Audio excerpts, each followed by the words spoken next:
Pemirsa, Kementerian Keuangan merespon temuan Pusat Pelaporan dan Analisis Transaksi Keuangan atau PPATK soal temuan transaksi aneh yang dilakukan mantan pejabat Ditjen Pajak.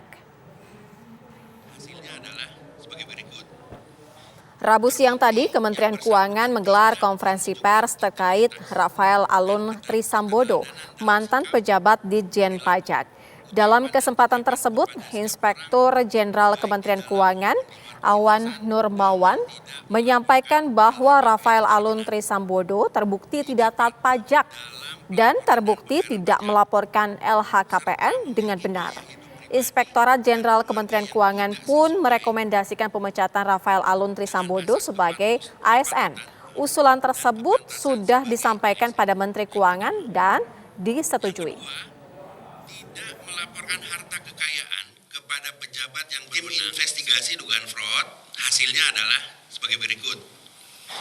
Terbukti yang bersangkutan tidak menunjukkan integritas dan keteladanan dalam sikap, perilaku, ucapan dan tindakan kepada setiap orang, baik di dalam maupun di luar kedinasan, dengan tidak melaporkan LHKPN secara benar.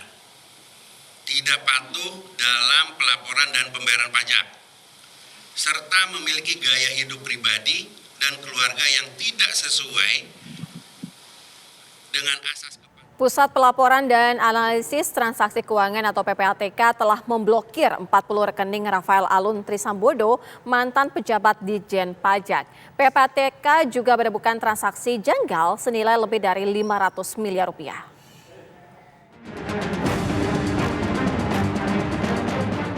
PPATK telah melakukan pemblokiran terhadap puluhan rekening milik mantan pejabat Ditjen Pajak Kementerian Keuangan Rafael Alun Trisambodo, termasuk juga rekening milik istri Rafael, Ernie Meike Torondek, dan sang anak Mario Dendi Satrio, tersangka pelaku penganiayaan terhadap David Ozora. Pusat Pelaporan dan Analisis Transaksi Keuangan PPATK menemukan puluhan transaksi janggal bernilai lebih dari 500 miliar rupiah. Dan hingga kini PPATK masih melakukan analisis lebih lanjut terkait puluhan rekening berkaitan dengan Rafael Alun. Besar kemungkinan nilai yang akan dibekukan dapat bertambah. Hasil analisis, hasil pemeriksaan yang dilakukan oleh PPATK itu terindikasi melakukan tindak pidana pencucian uang. Dengan tindak pidana asalnya macam-macam ya. Kalau kita lihat di pasal 2 Undang-Undang Nomor 8 tahun 2010 itu ada 26 tindak pidana asal ya. Korupsi, penyuapan, kejahatan di bidang perpajakan, illegal mining, illegal logging dan lain-lain. Nah, jadi itu perputaran debit kredit ya, yang sementara ini 500 miliar tadi, dan tentunya kemungkinan besar itu akan berkembang dan bertambah. Lebih dari 40 rekening berkaitan dengan Rafael Alun Trisambodo, mantan pejabat Ditjen Pajak, diblokir PPATK. Diketahui harta Rafael Alun tidak sesuai dengan profil yang tertera dalam LHKPN, yakni 56,1 miliar rupiah. Karena hal tersebut, Komisi Pemberantasan Korupsi KPK memutuskan membuka penyelidikan untuk mencari unsur pidana yang dilakukan mantan pejabat Ditjen Pajak Rafael Alun Trisambodo.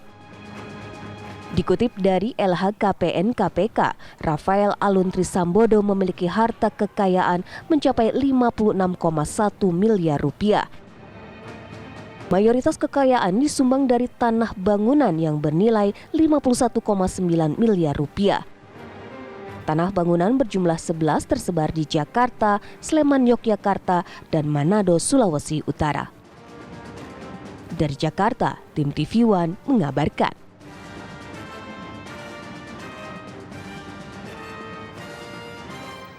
Komisi Pemilihan Umum atau KPU RI tengah menyiapkan banding atas putusan Hakim Pengadilan Negeri Jakarta Pusat yang meminta penundaan pelaksanaan pemilu.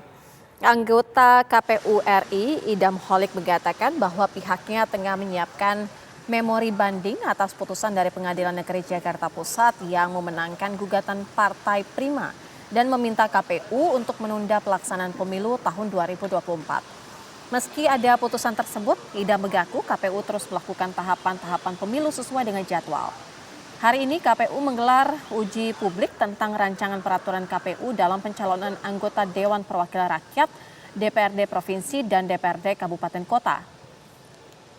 Salah satu yang dibahas adalah mengenai ketentuan pengajuan daftar bakal calon legislatif atau bacalek yang bisa diajukan pada 1 hingga 14 Mei 2023 mendatang.